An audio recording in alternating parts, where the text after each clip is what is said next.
प्राचीन काल में भगवान बुद्ध के अनेक शिष्य थे जो उनके उपदेशों को मानते हुए उनकी शिक्षाओं का पालन करते थे। एक दिन एक युवा भिक्षु बुद्ध के पास आया।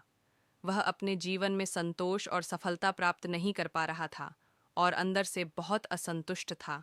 उसे ऐसा लगता था कि वह जिस मार्ग पर चल रहा है वहां उसे सफलता नहीं मिल रही है। उसने गौतम बुद्ध से निवेदन किया, भगवान, मैं कड़ी मेहनत करता हूँ, आपकी शिक्षा का पालन करता हूँ, परंतु मुझे फिर भी सफलता और शांति नहीं मिल रही। मैं कहाँ चूक कर रहा हूँ? बुद्ध ने मुस्कुराते हुए भिक्षु की बात सुनी और उसे अगले दिन सुबह जल्दी एक निर्जन स्थान पर मिलने के लिए कहा। भिक्षु ने सहर्ष बुद्ध की बात मानी और सुबह सुबह तैयार होकर उस स्थान पर पहुंच गया। ज्ञान की यात्रा का पहला सबक, धैर्य और संकल्प। जब भिक्षु वहां पहुंचा तो उसने देखा कि बुद्ध एक बड़े वृक्ष के नीचे ध्यान में बैठे हैं। भिक्षु ने उनका अभिवादन किया और वहीं बैठ गया।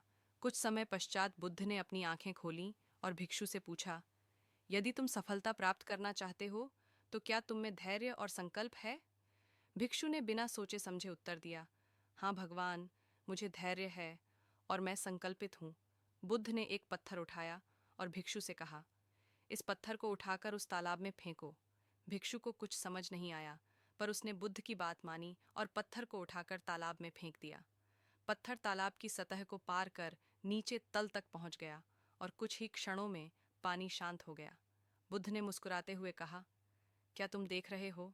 यह पत्थर अपनी मंजिल तक पहुंच गया। उसने बिना रुके और बिना भटके अपनी यात्रा पूरी की। सफलता प्राप्त करने के लिए हमें भी इस पत्थर की तरह धैर्यवान और संकल्पित होना चाहिए। अगर तुम हर कदम पर निराश हो जाओगे तो सफलता प्राप्त नहीं कर पाओगे। दूसरा सबक, विश्वास और आत्मनिर्भरता।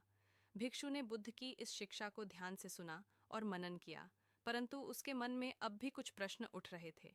बुद्ध ने उसकी बेचैनी को भांप लिया और उससे कहा, आओ मेरे साथ, मैं तुम्हें एक और चीज दिखाता हूँ। वह दोनों चलते हुए एक नदी के किनारे पहुंचे। बुद्ध ने भिक्षु से कहा, इस नदी को पार करो।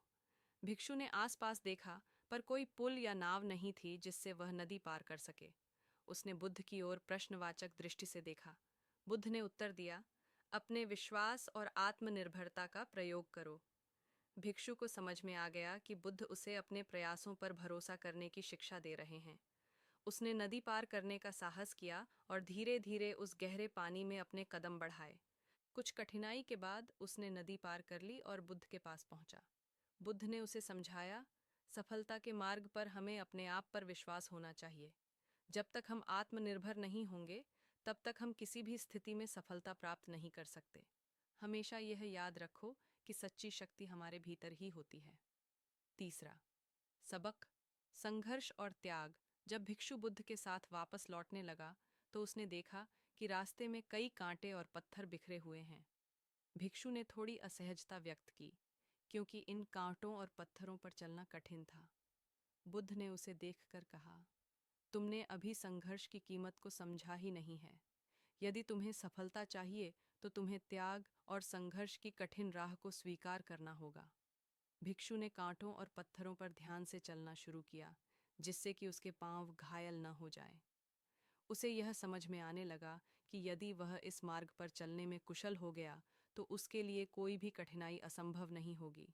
बुद्ध ने कहा, संघर्ष और त्याग के बिना जीवन में कोई बड़ी सफलता नहीं प्राप्त की जा सकती। हर व्यक्ति को सफलता के मार्ग पर चलने के लिए इन दोनों का सामना करना पड़ता है। चौथा सबक, वर्तमान में जीने की कला। रास्ते में चलते चलते भिक्षु के मन में बार बार अतीत की असफलताएं और भविष्य की चिंता आने लगी। उसने अपनी चिंता बुद्ध के सामने व्यक्त की।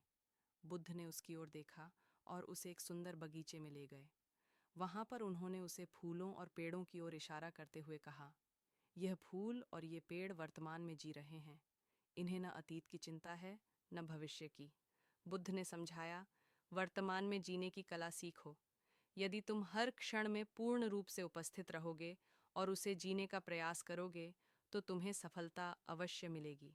जो व्यक्ति अतीत की असफलताओं या भविष्य की चिंता में डूबा रहता है वह वर्तमान को खो देता है और उसके साथ ही सफलता के अवसर भी। पांचवा सबक, अहंकार का त्याग। बुद्ध ने अंत में भिक्षु से कहा, यदि तुम सफल होना चाहते हो तो अहंकार का त्याग करना भी आवश्यक है। जैसे नदी का पानी समतल पर आता है और अपना प्रवाह बनाए रखता है, वैसे ही तुम्हें भी जीवन में विनम्रता और सहजता बनाए रखनी होगी। अहंकार ही वह कारण है जो हमें असफलता की ओर ले जाता है। भिक्षु ने बुद्ध की यह बात मन में बैठा ली और अहंकार को त्याग कर विनम्रता से अपनी साधना की ओर अग्रसर हो गया। उसने उन सभी शिक्षाओं का अनुसरण किया जो बुद्ध ने उसे बताईं और अंततः उसने सफलता और शांति प्राप्त की।